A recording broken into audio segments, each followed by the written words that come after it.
Going to the top half of the sixth now, and right-hand batter Jim Hickman steps into the batter's box to lead off for the New York Mets. Hickman, coming back to the lineup, has had a big day. He came in place of Richie Ashburn after Ashburn was ejected from the ball game by umpire Vinnie Smith in the first game. He got 2 base hits in that game. He's 2 for 2 in this one. Hickman has had 4 straight base hits this afternoon. Mo Drabowski into the windup and the pitch. It is in there for a call, strike 1. The New York Mets leading in this ball game by a score of 1-0. Drabowski again into a big windup, and the pitch is low and away for a ball. 5 inning totals for the New York Mets, 1 run on 5 hits and no errors. For the Cincinnati Reds, no runs, only 3 hits and 1 error. Drabowski observed his 27th birthday yesterday. Here's the 1-1 pitch, low and away, it's ball 2. This is the concluding game of a 4-game set between the Mets and the Reds. 2-1 pitch is high for ball 3, so it's out 3-1 on rookie outfielder Jim Hickman.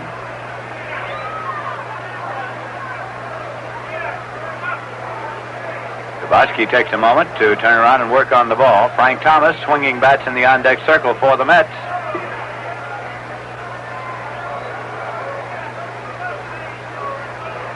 Now Drabowski is set to work the 3-1 pitch. It's on the way, swung on and fouled back, out of play. That runs the count full to Jim Hickman.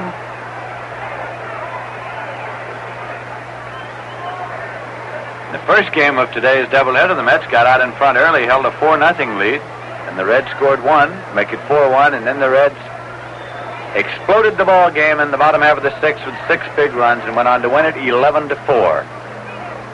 Here's a 3-2 pitch to Hickman, taken tight, and it is ball 4. He walked him. That is only the second walk given up by Mo Drabowski. He walked Rod Canneel in the second inning. But it gives the Mets a leadoff base runner here in the top half of the 6th inning. Brings up Frank Thomas, who lined out to Jerry Lynch in left field and grounded out third to first. The Mets in this ball game have had 2 runners thrown out at the plate. Hickman, the base runner, has good speed at first. Takes the lead off the bag as Gordon Coleman holds against the runner, and here's the pitch. Thomas swings and sends a foul ball back and out of play. Strike 1 count to the Mets cleanup batter.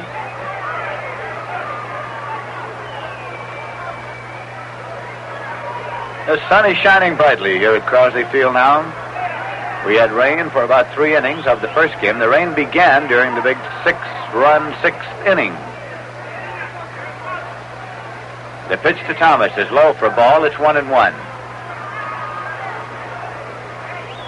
Defensively around the infield, the Reds have Coleman at first, Blasingame at second, Cardenas at short, and Casco at third. Jerry Lynch is in left field, Veda Pinson in center, and Frank Robinson in right.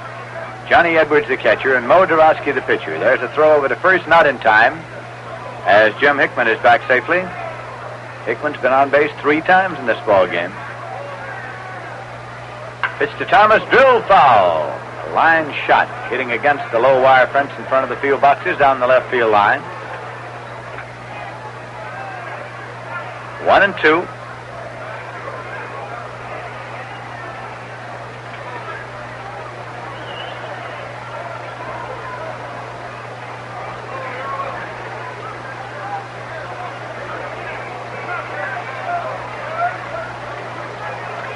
Again, the pitch, low and away in the dirt, dug up by Johnny Edwards.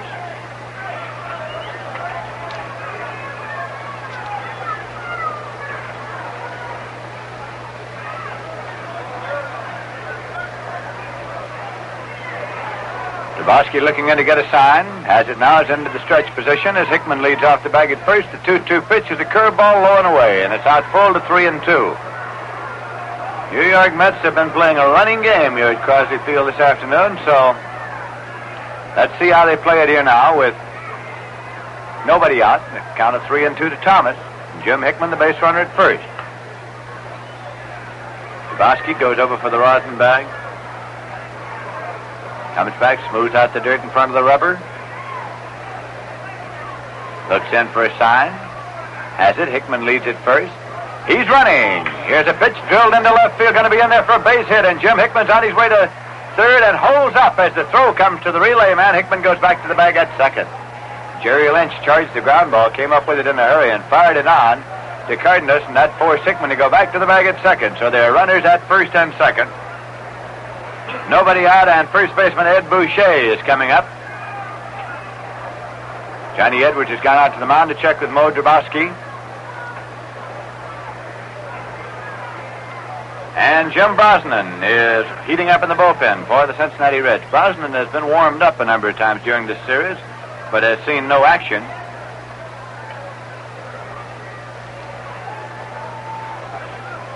Boucher steps into the batter's box.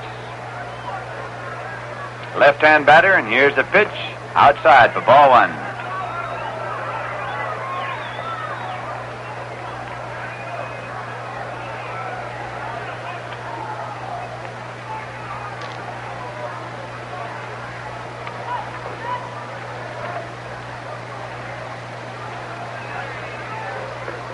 Runners leading at first and second base. Pitch to Boucher is swung on. It's a high-hopping ground ball to second base. Blasingame charges, makes the play over to Cardenas, and that's the only play he has. They get the force at second.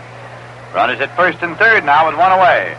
So Boucher has forced Frank Thomas as the play went Blasingame to Cardenas, 4-6 if you're scoring, and Jim Hickman moved on to third.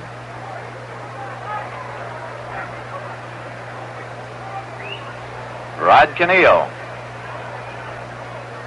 waiting to step into the batter's box. He has walked and grounded out in this ball game. He had 2 hits in the first game here today. Brosnan continues to throw in the bullpen for the Cincinnati Reds. Keneal steps out of the batter's box. He is not certain of the sign from Coach Salahimas at third. He has it now.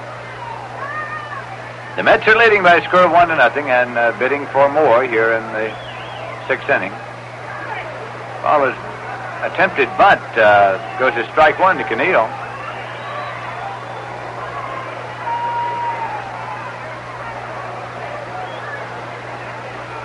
They're going to try the safety squeeze, try to get Hickman across, and now Hemus again runs through the repertoire of signs. It's strike one to Keneal. Boucher is the base runner at first.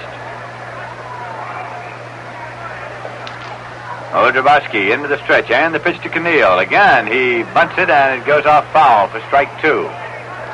Trying to push the ball down the first baseline. That time, Keneal got a little piece of it, but went off foul for strike two.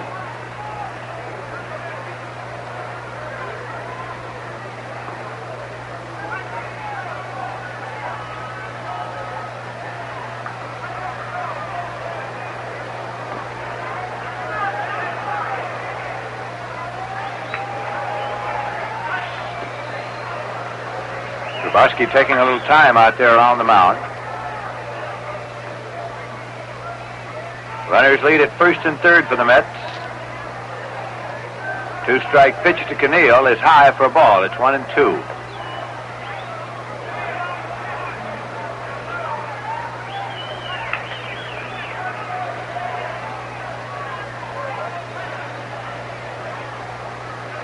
Cincinnati defense plays Keneal straight away.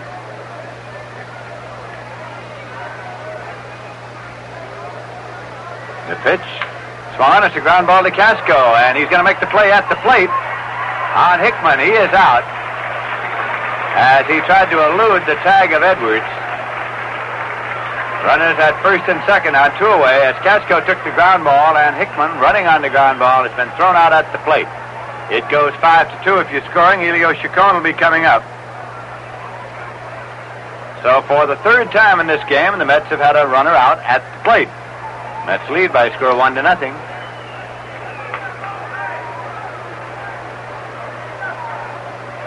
Helio Chacon has flied to right and singled. He's 1 for 2. Ed Boucher is the base runner at second. Rod Keneal is the base runner at first. Keneal, of course, safe on the fielder's choice at first base.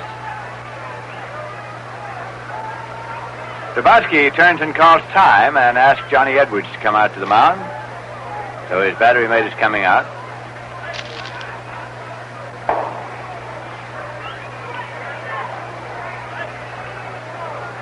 Yankee Stadium. Jim King is homered in the seventh inning for the Washington Senators. They are still batting in the top of the seventh, leading the New York Yankees by a score of 3-1. Second game, a doubleheader. Pitch to Chacon's a little tight. It rocked him back for ball one.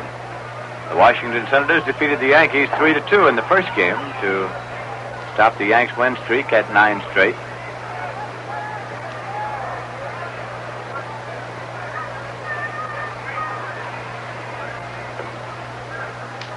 Pitch to Chacon is high and tight. 2 balls and no strikes. The Mets got their 1 run in the top of the first when Richie Ashburn singled. He moved to second on an infield out by Charlie Neal, and Jim Hickman then singled Ashburn home. 2-0 pitch. Swung on, it's a ground ball. Back of the bag, taken by Casco, and he steps on the bag for the force at third to retire the tie. So Helio Chacon has forced Boucher to Casco unassisted and in. The top half of the 6th inning, the New York Mets got no runs on 1 hit, no errors, and 2 left. The end of 5 1/2 innings of play. The score is the New York Mets 1 and the Cincinnati Reds nothing. And now a word from Viceroy Cigarettes. I've been out with my truck for a week on the road and was heading on home with a 10-ton load. The trip was long. It felt good to get back. Then I went for a smoke and found an empty pack. I asked for my brand at a diner I know. The man said, "All out of yours. Try these, Joe." Now, I only smoke filters, but these were too light. Then a cute little waitress set things right. She said, Viceroy tastes the way you'd like a filter cigarette to taste. Not too strong. Not too light. Viceroy's got the taste that's right. That's right. That's right. That's right. Now I smoke Viceroy, and it must be fate, because that waitress and I have a wedding date. Ah, that's right. So now I know when I'll take all bets. If you smoke all 7 filter cigarettes, you'll find some too strong, Some too light. but Viceroy's got The taste that's right. That's right. That's right. That's right.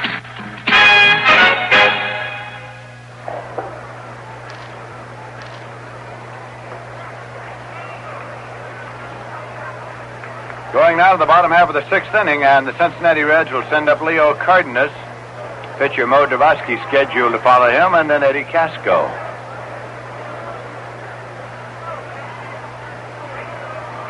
However, Wally Post is coming out right now to the on-deck circle as a prospective batter for Mo Dravosky, and Jim Brosnan has already been warmed up. There is no action in the bullpen at the moment, as right-hand batter Leo Cardenas steps into the batter's box. He's been up 1 time. Grounded out pitcher to first. Bob Moorhead, who started the ball game, is the pitcher for the New York Mets, trying to protect a very slim 1-run lead into the bottom half of the 6th inning. And the first pitch is swung on and missed for strike 1.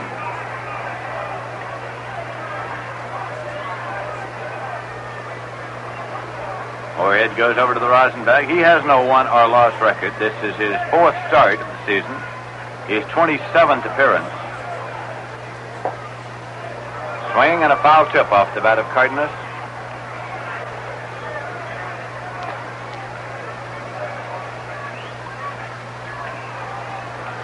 In the National League race, the Dodgers won this afternoon, and so did the Giants, as they have jointly widened the gap between themselves as the 2 top teams and the Pittsburgh Pirates.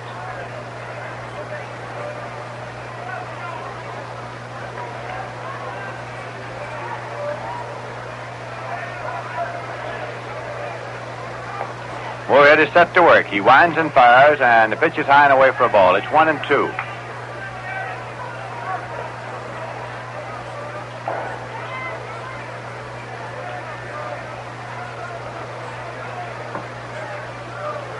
Lefty Bob Miller is throwing in the bullpen for the Mets. Left-hander Bob Miller. 1-2 pitches, swung on and missed, strike 3. Got him on the knuckleball. And that is the 4th strikeout for Moorhead. 1 away, and Wally Post coming up to bat for Mo Dravosky.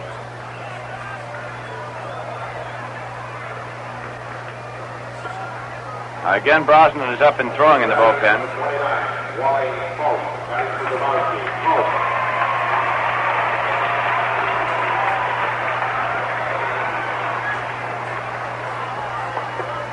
First pitch to Wally Post, and it's in there for a call, strike one. Big right-hand batter. Post has 12 home runs this season. Very popular here at Crosley Field.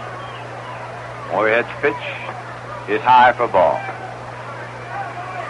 1-1. The shadows are lengthening on a sunny Sunday afternoon now at Crosley Field.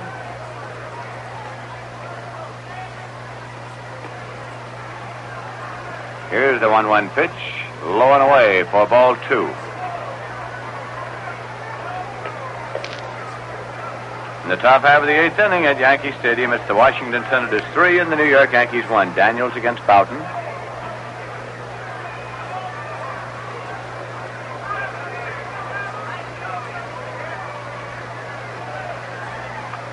Swing and a foul ball as Wally Post tipped it back, swinging on the curveball. It's 2-2.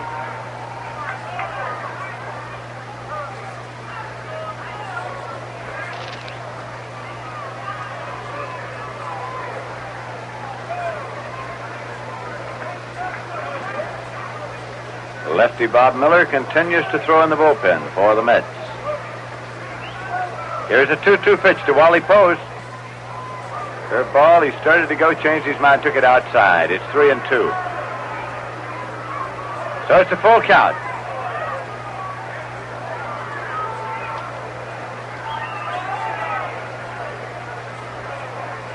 Jim Brosnan has completed his warm-up and is walking in now toward the dugout.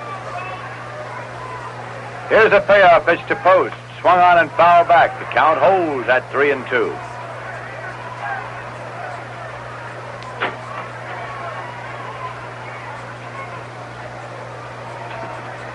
New ball comes into play. Bob Moorhead reaches down to get a handful of dirt to rub the gloss off of it.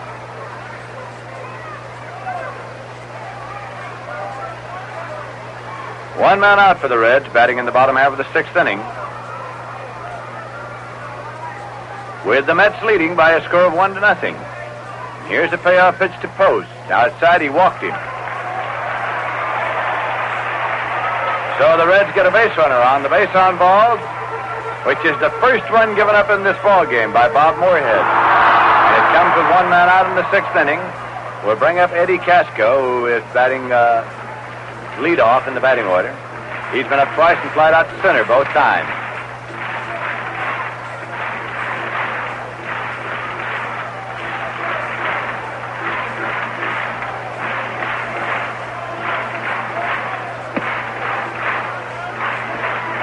Moorhead turning now, looking around the outfield, goes to the rosin bag.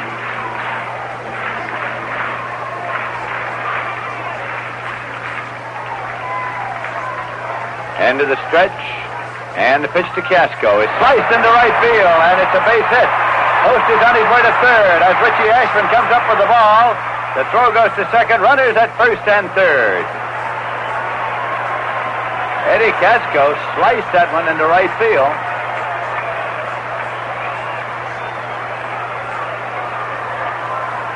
So with one man out, it'll be left-hand batter Don Blasingame coming up. Chris Cannizzaro, the catcher, has gone out to the mound.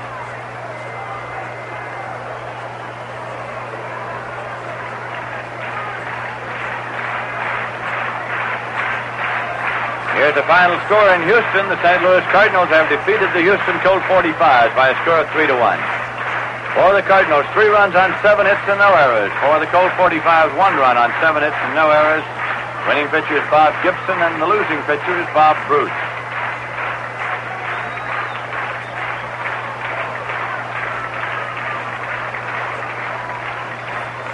Double barrel action in the bullpen of the New York Mets now as Ray Davio gets up to join lefty Bob Miller. Bob Moorhead with his work cut out for him. Runners at first and third. One man out and left-hand batter Don Blasingame at the plate. Canneel playing in on the grass at third, and the pitch is high for ball one. New York Mets leading 1-0. That base hit by Casco was hit number 4 for the Reds off Bob Moorhead.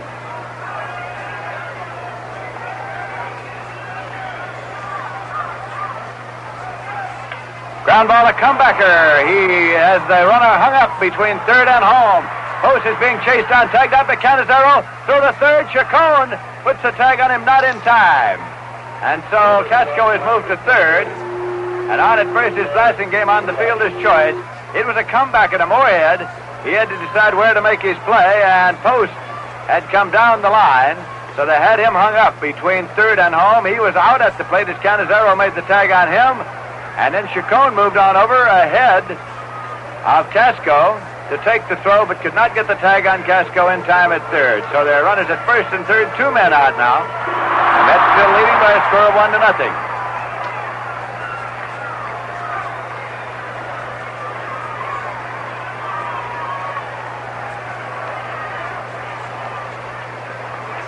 The play on Post was 1-5-2 if you're scoring.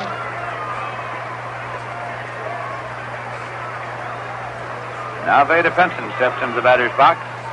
Hit into a double play in the first inning. Single.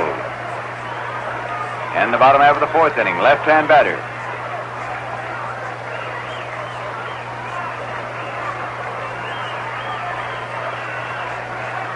Moorhead into the stretch position. Runners lead at first and third. The pitch is on the way. It's in the dirt. Canizero blocks it, keeps it out in front of him. It rolls 4 or 5 feet out in front of the plate. There is no advance.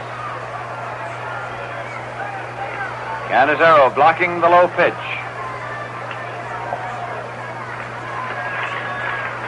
Casco, the base runner at third, and Blasingame, the base runner at first.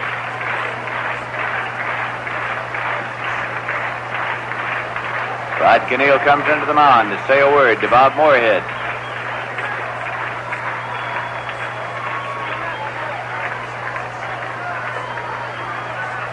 Moorhead rubbing up the ball. Kearns now takes off his cap, mops his brow with his forearm. Keneal comes over again and says something else.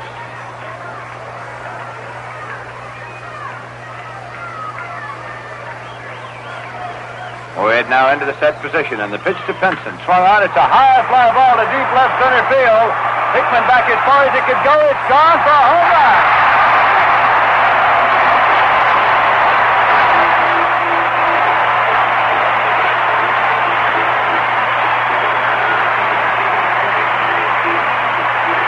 It's a 3-run homer for Veda Penson, which puts the Reds out in front here by a score of 3-1.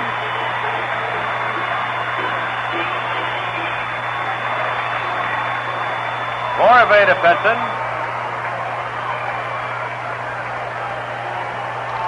it is his 19th home run of the season.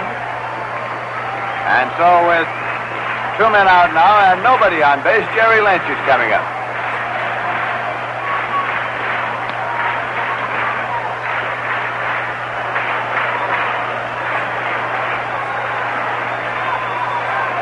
Moorhead with the pitch to Lynch in there for a called strike. The Cincinnati Reds have taken the lead for the first time in this ball game here in the bottom half of the 6th inning. It was in the bottom half of the 6th inning of the first game that they took the lead for the first time. This one is popped up over the plate. Canizero gets rid of the mask, and Keneal comes down the line and calls and makes the catch. Rod Keneal charging hard down the line, waved Canizero away, and made the catch himself. So in the bottom half of the 6th, the Reds got 3 runs on 2 hits, no errors, and none left. So at the end of 6 complete innings of play, the score is the Cincinnati Reds 3 and the New York Mets 1. Well, there's still plenty of baseball action on tap at the Polo Grounds in New York the remainder of this season. 17 playing dates at the Polo Grounds when the Mets will be at home during the month of August, including Gil Hodges night on August 24th, Stan Musial night on August 17th, and tickets are now on sale for those and all future games of the New York Mets. And if you're driving the Met games, keep in mind that the parking lots at Yankee Stadium are open for all home Met games, as well as the parking lots at the Polo Grounds.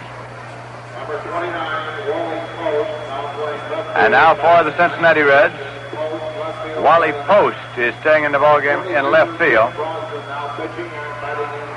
And Jim Brosnan is in as the pitcher. Brosnan has to bat, of course, in the place of Jerry Lynch. And right now, in order to allow our stations to identify themselves, we pause for station identification. This is WGY Schenectady, where you can hear all the games of the New York Mets.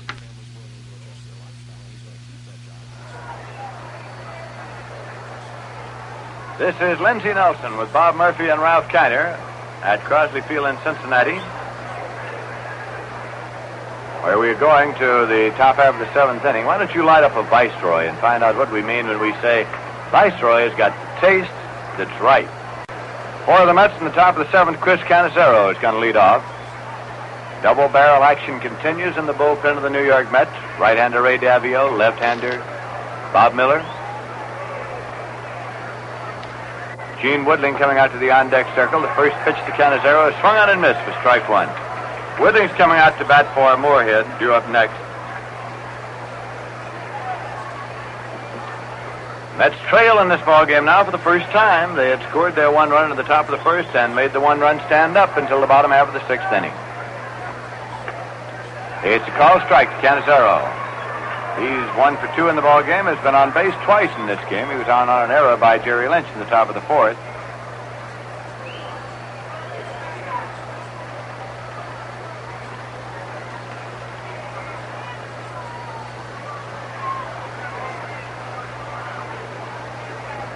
Bending from the waist, Jim Brosnan looks in, gets the sign.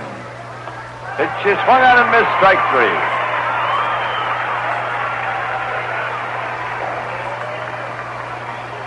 That is the first strikeout, of course, for Brosnan.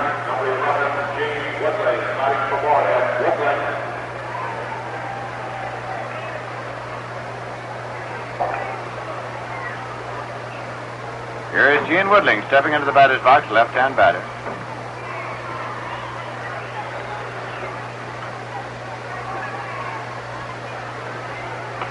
Pitch to him is strike one.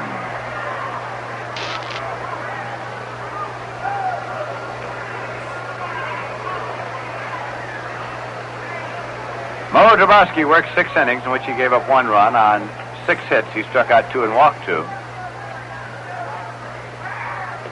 Pitch is high and away. It's 1-1.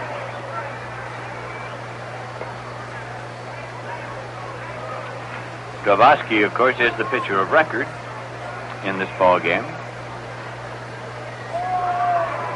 And Brosnan is trying to save it for him. 1-1 pitch to Woodling. He's in there for a called strike 2.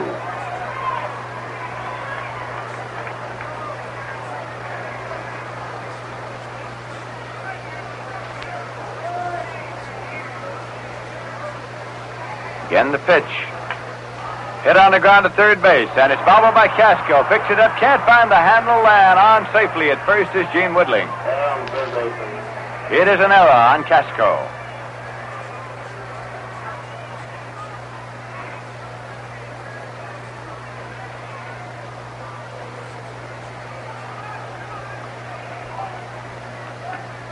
Manager Casey Stengel, 1 foot up on the top step of the dugout, as Richie Ashburn is coming up now for the New York Mets,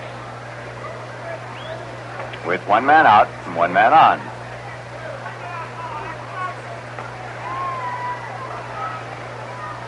Brosnan into the stretch and the pitch in there for a call, strike 1.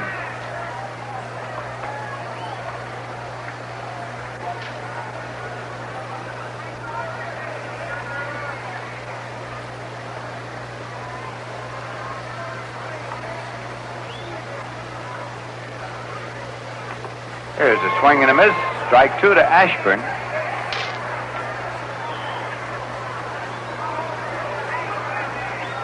We're in the top of the 7th of the second game in Cincinnati.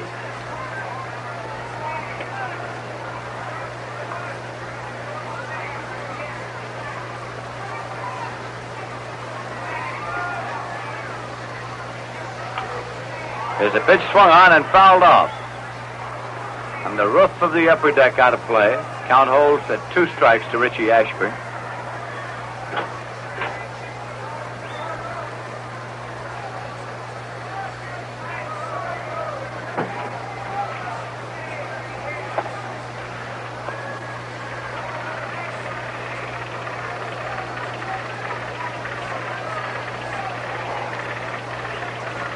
Jim Brosnan into the stretch. Woodling leads at first base. The pitch to Ashburn. Swung on as a line drive into left field for a base hit.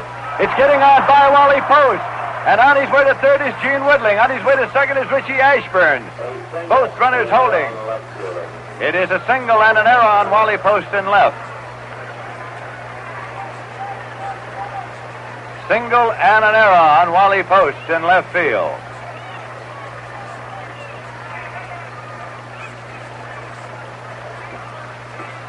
So now the Mets have runners at second and third. The potential tying run is in scoring position at second now. One man out, and Charlie Neal due up here.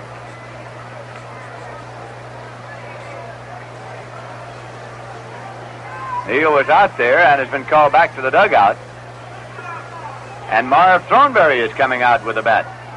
A left-hand batter is being sent up here to face right-handed Jim Brosnan. So it is Marv Thornberry batting for Charlie Neal.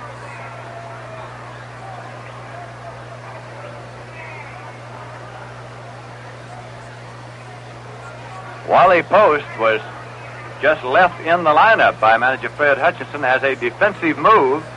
Jerry Lynch was brought out, and Post committed the error there that allowed Gene Woodling to move on to third. He would have made it to second on the base hit, but it allowed him to advance another base, and Ashburn moved from first to second. That was the 7th hit for the Mets in this ball game. Here's Thornberry at the plate. Cincinnati Reds 3 and the New York Mets 1. Jim Brosnan into the windup. Pitch is swung on and missed. Strike one.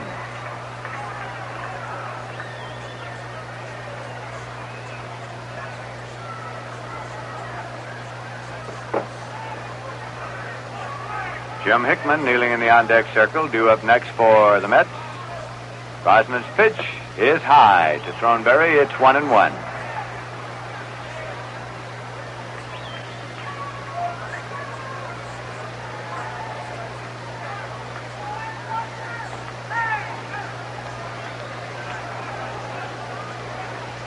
Again, the right-hander is set to work. Pitch is coming in, a swing and a foul tip back into the big glove of Johnny Edwards. It's 1-2.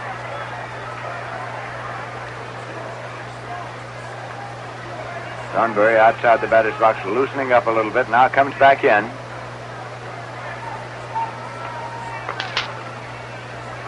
Brosnan works with the windup. 1-2 pitch. Swung out and missed. Strike three. Struck him out. So Brosnan has 2 strikeouts for the 2 outs that he has achieved here in the top of the 7th, and Jim Hickman is coming up.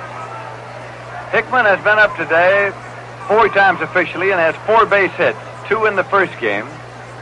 2 his first 2 times up in this game, and he walked in the 6th inning. So Hickman has been on base all 5 times he's been up today in this doubleheader.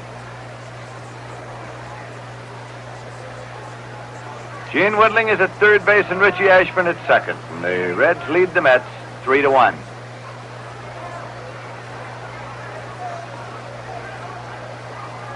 Hickman is a tall, rangy right-hand batter. Again, Brosnan works with the windup. And the pitch is a called strike. The outside corner.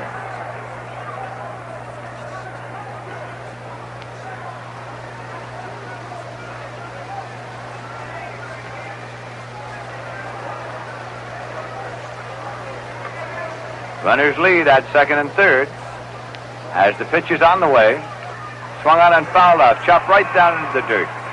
It's a strike 2 count to Jim Hickman.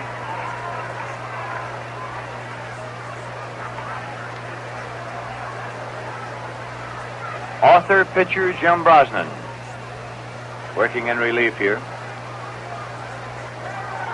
Frank Thomas talking to umpire Dusty Bogus. Thomas in the on-deck circle had apparently been making a few remarks, and Bogus comes over to say something to Thomas. In the first game, similar circumstances, Vinnie Smith ejected Richie Ashburn from the ball game. All right, here is the pitch to Hickman. Swung on and has a high fly ball down the line and right. It's a foul ball. Into the stands and out of play. Count holds at 2 strikes to Hickman. To go for the outside pitch to protect the plate there.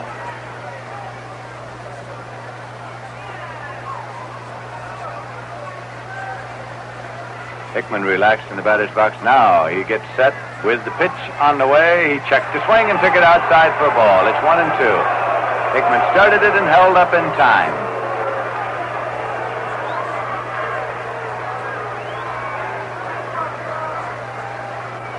Cincinnati defense plays him straight away.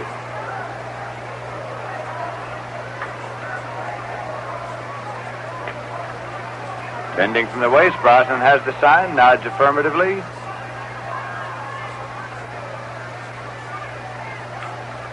Waiting Hickman out a little bit. Now the rookie is set. Here's the 1-2 pitch. It's outside for a ball. It's 2-2.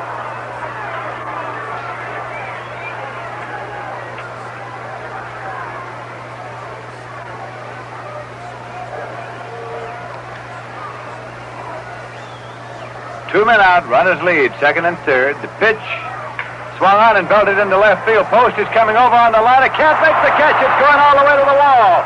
1 run is scored. 2 runs have scored. And Hickman pulls up at second base. It is scored as a double for Jim Hickman. It was a line drive. It was not a fly ball. A line drive into left field, hit on the nose. Wally Post ranged over, had both hands up, and the ball passed right on by him and went to the wall. It is a double, 2 runs batted in, and we have a brand new ball game with the score tied 3-3. And Jim Hickman now has had 5 base hits in 5 official times at bat in the doubleheader. Here is Frank Thomas at the plate with the potential go-ahead run on at second now for the Mets.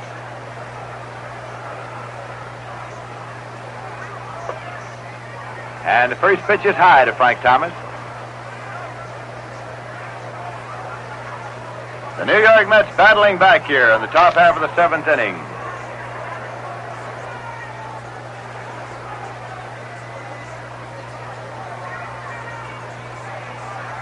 Here's a check swing foul ball backing out of play. Manager Casey Stengel has walked out of the dugout and halfway down toward the bullpen.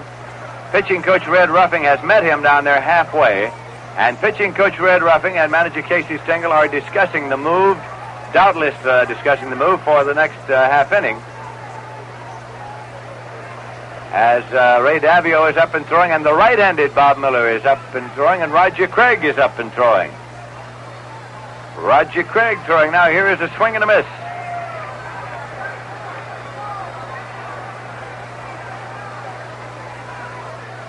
One ball and 2 strikes to count to Thomas. Right now it's Craig and Davio. And Jay Hook is up and throwing also for the New York Mets. Red Ruffing back in the bullpen. Here is a swing and a miss. Strike 3 struck him out. Only Jay Hook and Roger Craig throwing right now in the bullpen for the New York Mets as Frank Thomas has struck out. Brosnan struck out the side. The 3 putouts he got on strikeouts that inning. In the top of the 7th, the New York Mets got 2 runs on 2 hits. There were 2 errors and 1 man left. So at the end of 6.5 innings of play, the score is New York Mets 3 and the Cincinnati Reds 3. And coming up now, a name you'll remember, a song you'll recall. Anyone with a German name like Helen Traubel knows great beer. And you know what I say? Gib mir kein Silber und kein Gold. Was ich brauch ist ein guter Schluck Rheingold. Treibt das Lagerbier her, nicht so leicht, nicht so schwer. Luft es super und trinkt Rheingold-Bier. The Germans have a word for it all right. Rheingold. You see, Rheingold is brewed extra dry, the costlier way, longer and slower to give it flavor that's brisk and bright and clean clear through. No wonder Rheingold Extra Dry is New York's favorite beer. It's beer as beer should taste. Dry tells you why. My beer is Rheingold, the dry beer. Think of Rheingold whenever you buy beer. It's not bitter, not sweet. It's the dry flavored treat. Won't you try Extra Dry Rheingold beer?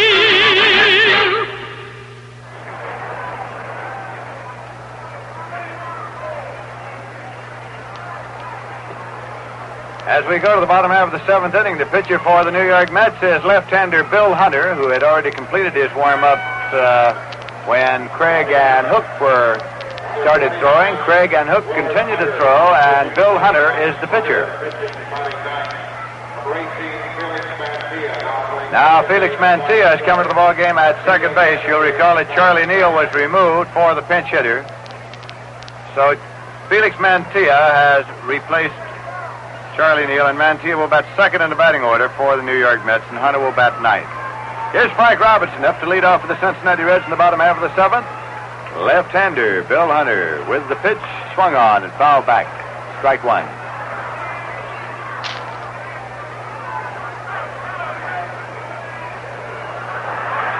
Gordon Coleman is on deck for the Cincinnati Reds.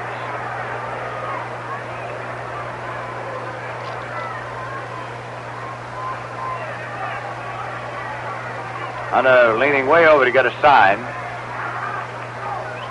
Pumps and pitches. There's a swing and a miss by Robinson. It's a 2-strike count.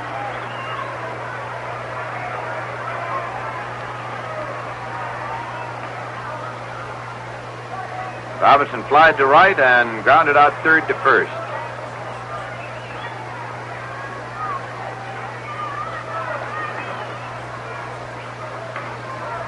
Jay Hook and Roger Craig still throwing in the bullpen of the New York Mets. 2-strike pitch to Robinson. There's a fastball tight. It's ball one. 1-2.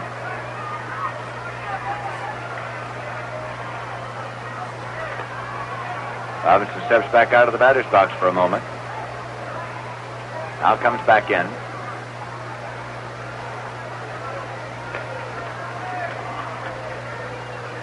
The 1-2 pitch is tight, and it's 2-2. Both the pitcher's mound and the home plate area are completely in shadow here now. Center and right fielders still very much in the sunshine, as are the first and second basemen.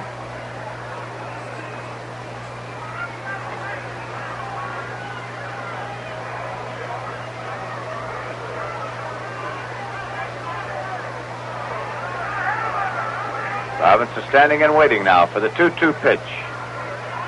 It's on the way. Let up, and it's high at 3-2 to Frank Robinson.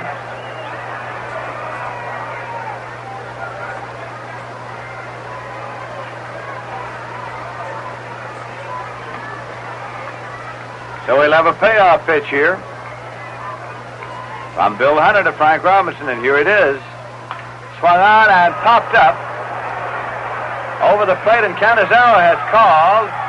Canizaro makes the catch. Out in fair territory, down toward third. One away. Gordon Coleman coming up. Struck out and tripled.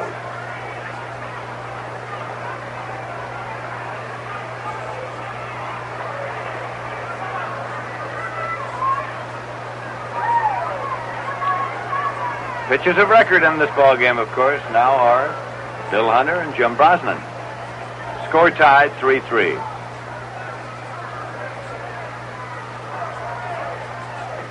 It's a fastball in there. Call strike one.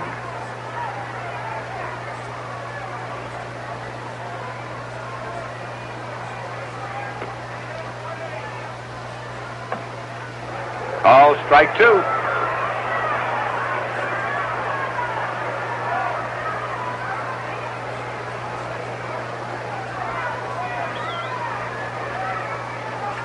Manager Fred Hutchinson pacing in the dugout of the Cincinnati Reds.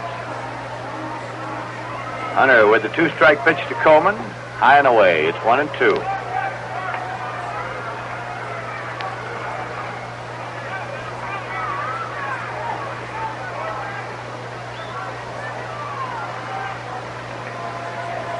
One man out, nobody on base, and the 1-2 pitch. Swung on, it's a high bounding ground ball. Could be trouble. Mantilla tries to field the ball and comes up with it, but has no play, and Coleman's on at first. Chacon crossed right in front of Mantilla, but Mantilla had it in his glove, made no attempt to throw because there was no play, and it is a base hit.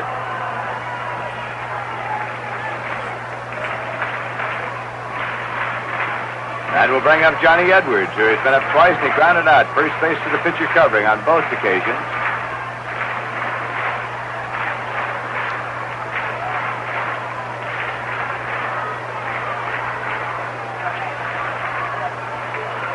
Bill Hunter into the stretch position now. Coleman leads off the bag at first, and the pitch to Edwards is low for ball one.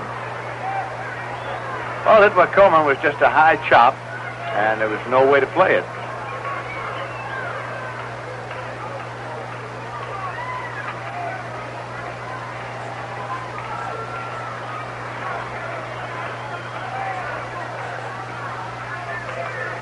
That's a check swing foul ball back onto the screen, out of play. It's 1-1.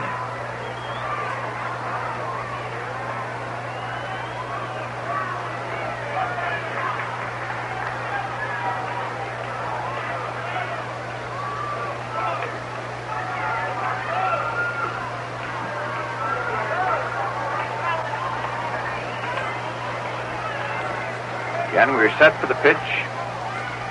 Swan, it's a ground ball taken by Boucher. He plays across to Chacon. He's out to throw back to first. He's safe as the return throw was taken by Hunter. They were trying to pull off a 3-6-1 double play. However, Edwards beat the relay. Nice play by Ed Boucher. So with 2 away now, Edwards is the base runner at first. Leo Cardenas is coming up. Batting number 8 in the batting order for the Reds. He was the leadoff man in the first game in the batting order. He has grounded out pitcher to first and struck out swinging. The score is tied here. The Mets 3 and the Reds 3. Hunter is into the set position. Edwards leads at first, and the pitch to Cardenas is low for a ball. Yankee Stadium, going to the bottom half of the 9th inning. The Washington Senators lead the New York Yankees by a score of 8-1. Boughton started for the Yanks. Arroyo in the 8th. Clevenger in the 9th. Daniels all the way for Washington. King, Hinton, and Daniels have homered for the Washington Senators. Washington won the first game 3-2.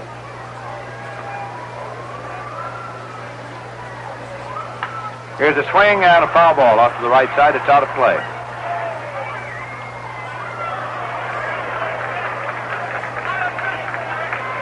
One and one to Cardenas.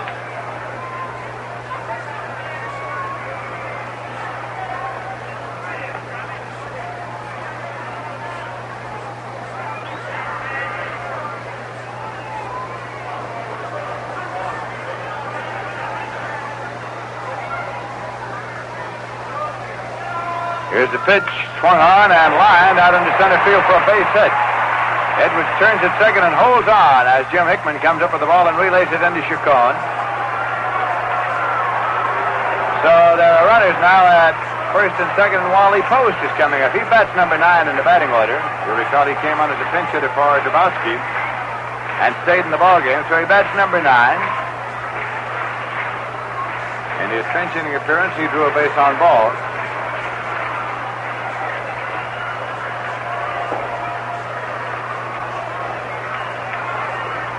So the Reds have come back here in the bottom half of the 7th inning. Get runners on first and second with 2 men out.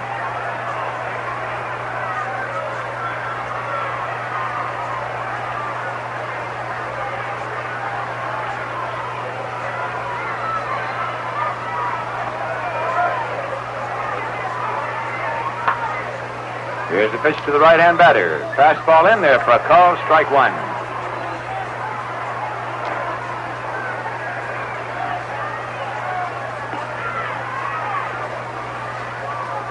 Both Jay Hook and Roger Craig continue to throw in the bullpen of the Mets.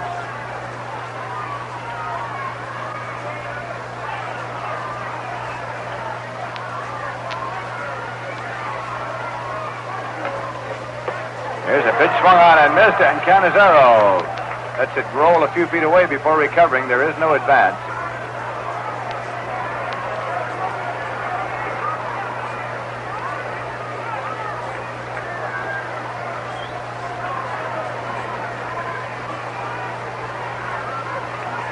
It's a 2-strike count to Wally Post at the plate.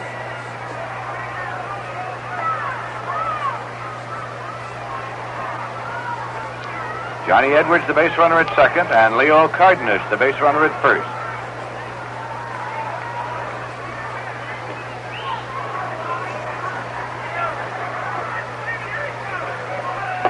Swing and a miss. Hunter struck out Post to retire the side.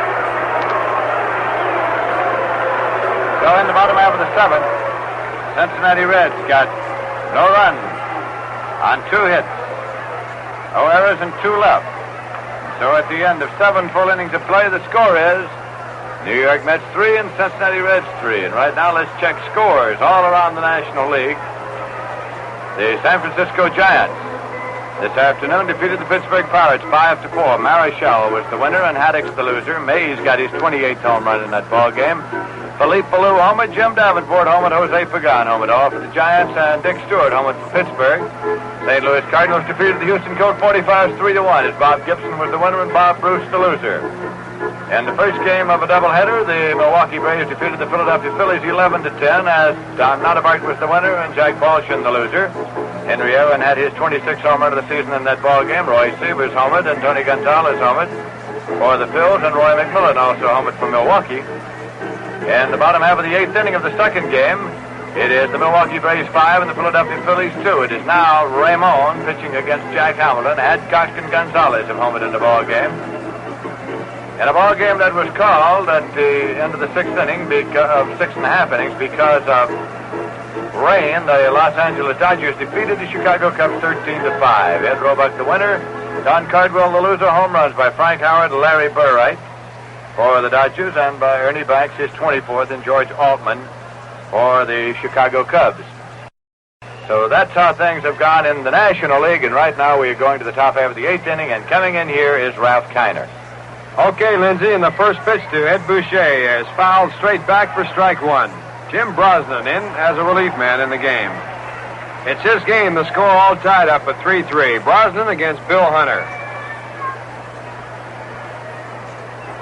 Long has hit a home run in the 9th inning with 1 on for the Yankees. They still trail by a score of 8-3, bottom half of the 9th. Swing and a foul tip, strike 2.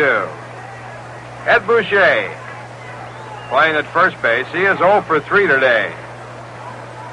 He'll be followed by Rod Keneal, Elias Chacon after Keneal. Final game of this 4-game series coming down to the last few innings. Tie score 3-3. Now the right-hander to Boucher with a breaking pitch, swung on and strike 3. So Brosnan now has struck out all 4 men that he has retired since coming in the game. He has given up 2 runs, but he has picked up 4 outs on strikeouts. And it brings up Rod Keneal.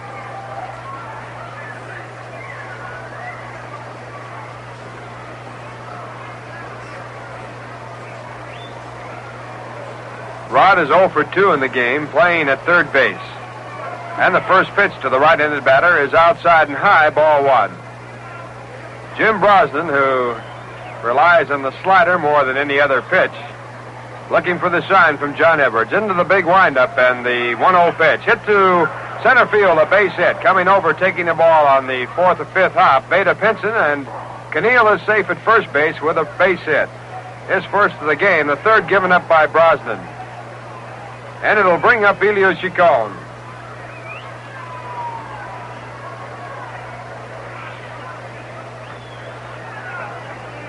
Elio 1 for 3 in this game. Batting from the right-hand side. The tie-breaking run at first base.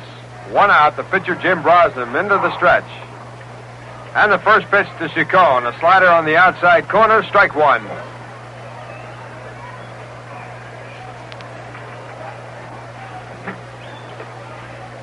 Chris Cannizzaro, the on-deck batter.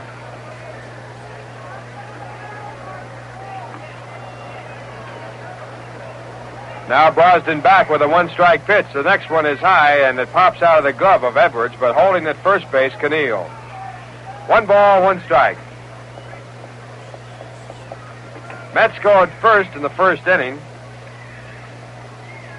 Then they had the lead taken away in the 6th when Cincinnati scored 3.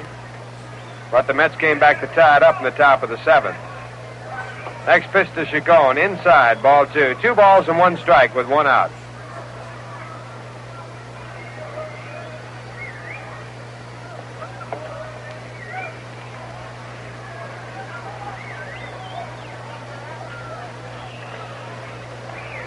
Two balls and 1 strike. Keneal edging off first base. He does not go, and the pitch is hit off the end of the bat down towards second base. Blasingame over to his left has to go to first base to get his man. He does. And moving on down the out to second base, Rod Keneal. So a man in scoring position at second, and the batter is Chris Cannizzaro, the catcher. And while we have this opportunity, we'll take this time to pause for station identification. This is WGY Schenectady, 810 on your radio dial, where the time now is 29 minutes past 7 o'clock. The temperature in the area is 76 degrees.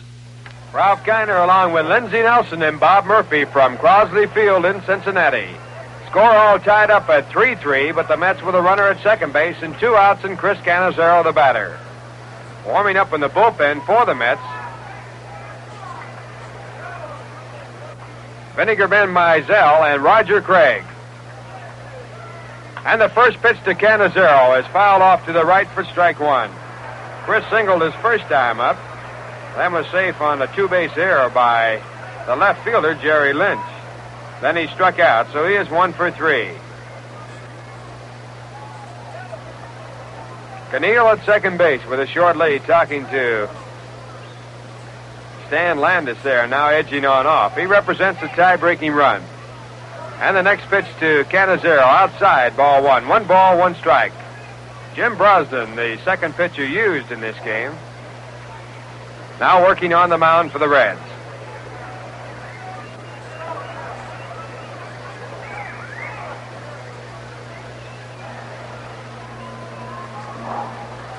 The stretch and the pitch back to Cannizzaro. This one drilled deep to right field. Robinson back on the incline. He is there, and he makes the catch.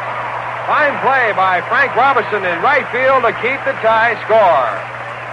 That ball deep to right field, 360 feet away, and Robinson took the ball going up the incline, away from the field, just a step away from the fence. In the inning for the Mets, no runs on 1 hit. There were no errors, 1 man left, and the score at the end is 7 1/2 innings of play. The New York Mets 3, the Cincinnati Reds 3. Well, fans, you probably know there are many ways to brew beer. Rheingold takes the long, slow, costly way, the extra dry way. And that explains why there's such a wonderful difference in the taste of Rheingold. Yes, dry tells you why. Tells you why Rheingold is beer as beer should taste. Brisk and bright and clean, clear through. Costly ingredients are one thing, and of course Rheingold has them. But it takes more. It takes the skill of 125 years of brewing experience. The extra dry skill that is Rheingold's alone. And you can measure the difference that dry makes in taste. Rheingold has the happiest taste in beer today. No other beer can quite match it. So it's no wonder that millions say, my beer is Rheingold, the dry beer. Wouldn't you rather discover that difference yourself? Enjoy the extra refreshment that comes with Rheingold Extra Dry Beer. Open up or order up fine cold Rheingold right now. Enjoy a glass right along with the game as we move to the bottom of the 8th inning with the score tied at 3-3.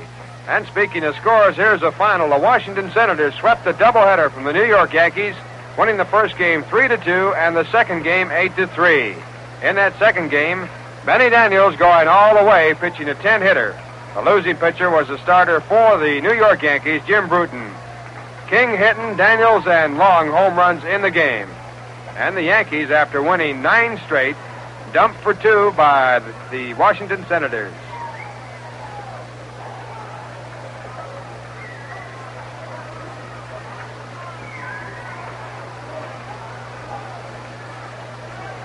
In the PGA Golf Championship, Gary Player from South Africa, the winner with a 278 score. Bob Goldby finished second, 1 stroke behind at 279, followed by George Bear, who had 281. Also, Jack Nicklaus tying with Bear in 3rd place.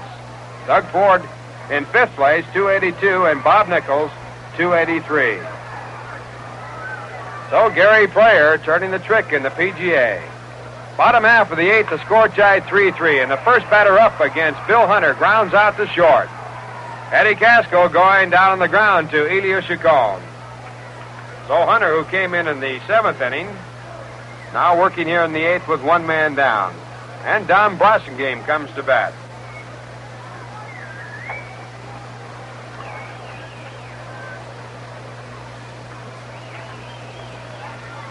Done, 1 hit and 3 times up, batting from the left-hand side. And Rod Keneal at third base, playing in about 65 feet away from home plate, looking for a possible bunt. And the first pitch by the left-hander is outside, ball 1. Ball getting away from Canizero. The left-handed Bob Miller warming up now, along with the left-handed Wilmer Mizell. Mets have 3 runs on 9 hits. So far, they have out-hit the Cincinnati Reds in every game that they have played. But they have come out on the losing end of all 3 of the first 3 games completed. They have 3 runs on 9 hits right now in this one, and the Reds have 3 runs on 7. Now the pitch back to Blasingame on the corner, strike 1. 1 ball, 1 strike. 1 out, the bottom half of the 8th inning.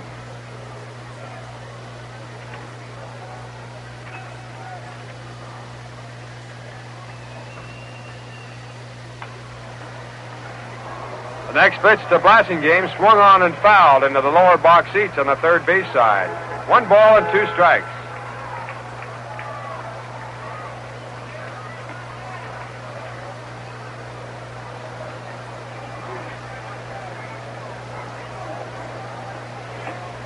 Now Bill Hunter into the windup and back to Blasingame. And the pitch is on the outside corner. Strike 3 called. First strikeout by Hunter. Out number 2 here in the 8th inning, and it brings up Vada Pinson.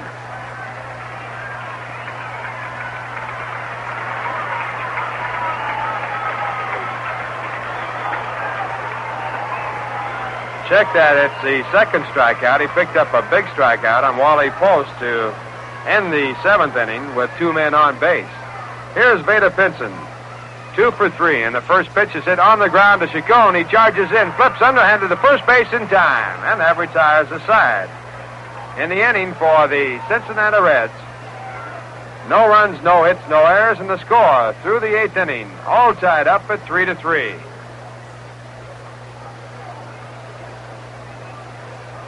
Well, the Mets return home on August 1st against the Philadelphia Phillies. They'll play a night game on that Wednesday night with the Phils, and then a day game the next day. Then the Reds come into town. They haven't been there for a long time, and Cincinnati right now battling away to try to get back in the National League race. Still a chance, at least they believe they have a good chance with the return of Gene Freese. Gene will probably be in the starting lineup for the Reds. They'll play a night game on Friday night, a doubleheader on Saturday and Sunday. And tickets for all of these games, plus the remaining games of the National League season, available at the Polo Grounds 7 days a week over on the 8th Avenue side at the advanced reservation window. Also downtown at the Grand Central Station over by the Vanderbilt Stairway there. Also on the Pennsylvania Station in the Long Island waiting room. Ticket reservations may be made at any of the Howard clothing stores in the New York area. Also, 2 big nights to remember. August 17th, Stan Musial night, and August 24th, Gil Hodges night. Now coming to bat for the Mets here in the top of the 9th inning. The score tied 3-3. Joe Christopher. He'll be batting for the pitcher, Bill Hunter.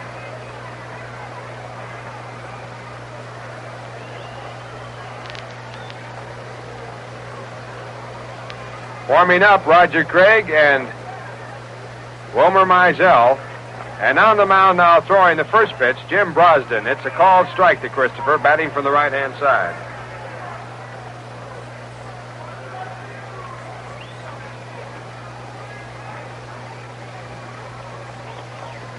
Pitch back to Joe, a little bit low.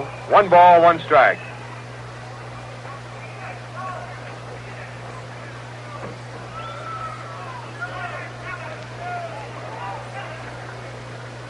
Christopher, a right-handed batter, leading off here in the top of the 9th inning. And the 1-1 pitch is swung on and missed, strike 2. Jim Brosden came on in the game in the 7th inning. He gave up 2 runs, actually not his fault. A misjudged line drive by Wally Post in left field, giving up the 2 runs. He has struck out 4 and given up 3 hits. There's a pop-up down the right field side. Coming over by the stands, Gordon Coleman. He can't reach it. It goes in the stands. And the count will stay at 1 ball and 2 strikes.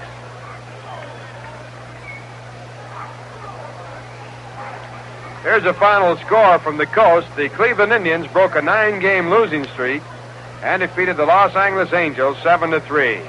Perry, the winning pitcher, the loser, was the starter, Lee, for the Angels. Kirkland, Kindle, and Moran home runs in that one. 7-3 Cleveland. And the Angels missing an opportunity of moving up in the American League race. The next pitch to Christopher, just off the outside corner, ball 2. 2 balls and 2 strikes. The Angels with that loss now 3 games back of the Yankees. They did pick up a half a game with the Yankees' double loss. The next pitch to Christopher, down low, dug out of the dirt by Edwards. A full count now, 3-2. Another final, the Milwaukee Braves swept a doubleheader from Philadelphia, winning the second game 5-2. They won the first 11-10. Winning pitcher Lee Master for the Braves, losing pitcher Green. There's a pop-up but foul out of play, and the count will hold at 3-2. Home runs in that Philadelphia second game, Adcock and Gonzalez. Mets move on to Milwaukee for a night game Tuesday night, game time 8:55 New York time, and a night game on Wednesday night. That game TV'd at 8:55. There's a pop-up to center field by Christopher, moving in and shading from the sun. Veda Pinson, then he makes the catch. Out number 1. And it will bring up Richie Ashburn.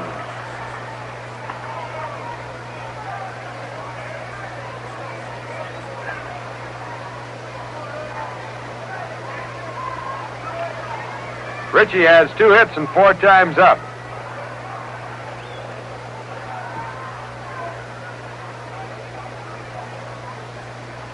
Batting from the left-hand side, and he takes the first pitch, a called strike. Brosnan working on the mound with a record of 3 wins and 1 loss. He is the number 1 right-handed relief pitcher for the 61 National League champions. And he comes back low, 1 ball, 1 strike.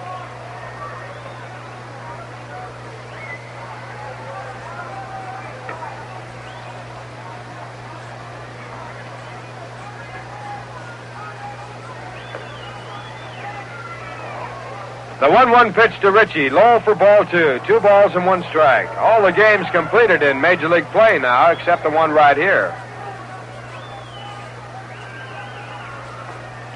And this one 3-3. Top of the 9th inning.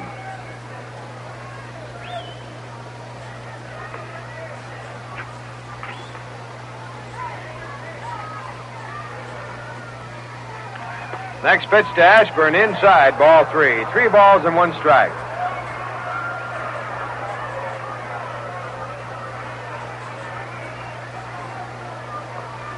On deck batter, Felix Mantilla. He'll be batting for the first time in the game, going in at second base in place of Charlie Neal, who was taken out for a pinch hitter.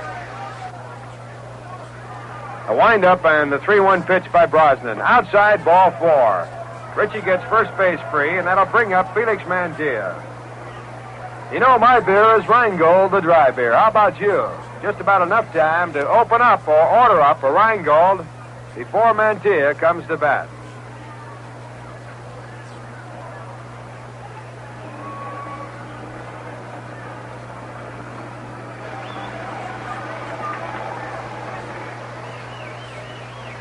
Felix Mantilla, batting from the right-hand side. 1 out, a runner at first base. He represents a tie-breaking run. And the first pitch to Felix, swung on and fouled back on the screen, strike 1.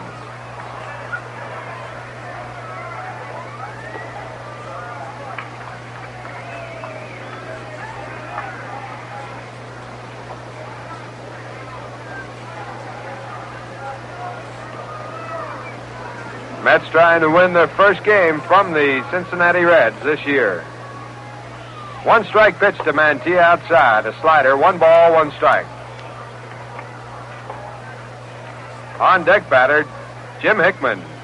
Boy, what a day he has had since getting in the game when Ashburn was tossed out. 5 for 5 and a walk to go along. He's been on base 6 consecutive times. There's a bouncy ball to short. A chance for 2. The first one made. Isn't the first base in time for double play?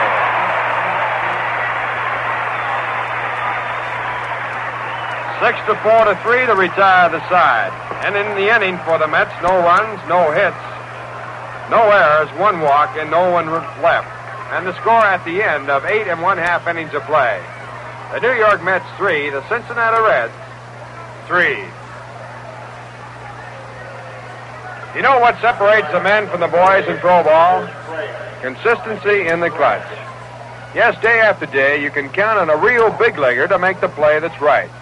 And among filter cigarettes, there's one brand you can count on to give you the taste that's right every time. Viceroy. Because Viceroy tastes the way you'd like a filter cigarette to taste. Not too strong like some of the filter cigarettes that taste as if they didn't have a filter at all. And not too light, like the weak sisters that filter all the fun and flavor out of smoking. Viceroy's got the taste that's right. That's why I'd like you to put it to the toughest test of all. Smoke all 7 leading filter cigarettes, and I'll bet dollars to donuts you'll find some taste too strong, some taste too light. But Viceroy's got the taste that's right. That's right, my friend. Every time you smoke a Viceroy, you'll know you picked the winner. Viceroy comes in the familiar soft pack or the exclusive new slide top case. And now as we move to the bottom half of the 9th inning, here is Lindsey Nelson. Thanks very much, Ralph Kiner. Roger Craig is the pitcher for the New York Mets, right-hander Roger Craig. And we're going to have a pinch hitter coming in here for the Cincinnati Reds as pitcher Jim Brosnan is due up. And instead of Brosnan, it's going to be Marty Keough. As a matter of fact,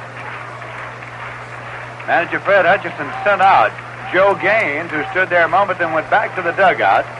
And Keough was sent up when Roger Craig came on out for the New York Mets.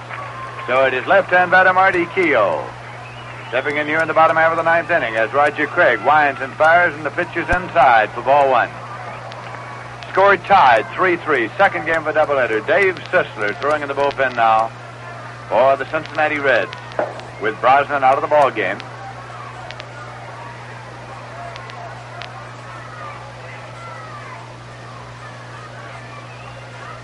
Roger Craig again with the pitch. It is swung out and has a fly ball deep to right center field. Way back. It's going, and it is gone for a home run.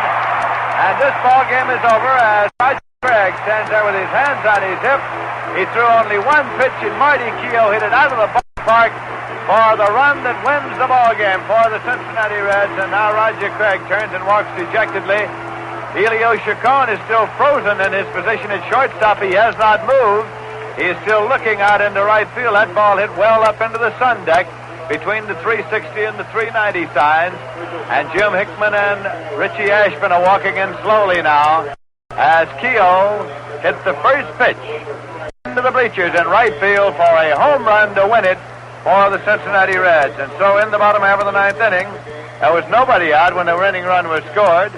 We'll be back in a moment with a final summary and totals, but the final score of this ball game, the Cincinnati Reds 4 and the New York Mets 3.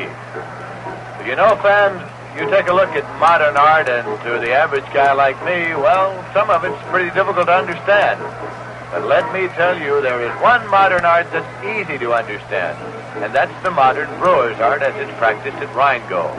Yes, anyone can understand taste, and Rheingold has a taste that's brisk and bright and clean, clear through. 2 little words, extra dry, tell you why Rheingold tastes so good. Master brewers at Rheingold select only the choicest ingredients, brew them the long, slow, costly way for, well, a modern beer that's truly a masterpiece. Rheingold Extra Dry. It's beer as beer should taste. Dry tells you why. So why don't you enjoy a cool, refreshing glass of Rheingold right now and enjoy Rheingold with every Mets baseball game. Well, here at Crosby Field in Cincinnati, the Reds have taken a doubleheader from the New York Mets. They have taken the second game in dramatic fashion with a pinch homer by Marty Keough off Roger Craig in the bottom of the 9th. And to tell you something of how they did it throughout the afternoon, Here is Ralph Kiner. Well, in the first game, the Cincinnati Reds won it 11-4 when they scored 6 runs in the 6th inning to take over the lead. The Mets were leading 3-2 at that time. They added 4 more for their 11 runs. They had the 11 runs on the 11 hits, made 1 error and left 5 on. Mets had 4 runs on 12 hits, made 2 errors and left 8 on. The winning pitcher was Joe Nuxhall, winning his first game this year in the National League. His record now 1-0. He was just recalled from San Diego in the Pacific Coast League. The losing pitcher was the starter for the Mets, Al Jackson. His record now 4 wins and 12 losses. In the second game, it was a tremendous ball game all the way to the 9th inning.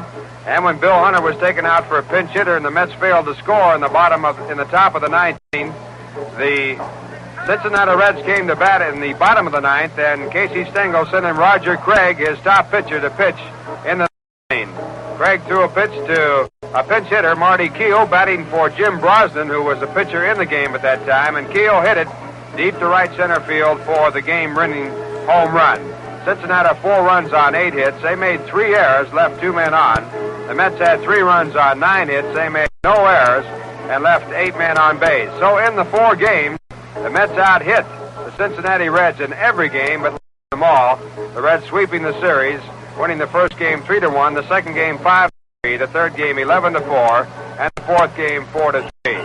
And the Reds win, holding their position in the National League race at 4th place. They are 10 games back of the Dodgers. The Dodgers won today. Also, the San Francisco Giants winning. They trail the Dodgers by 2 games. Pittsburgh lost to the Giants. They are now 4.5 games back in 3rd place.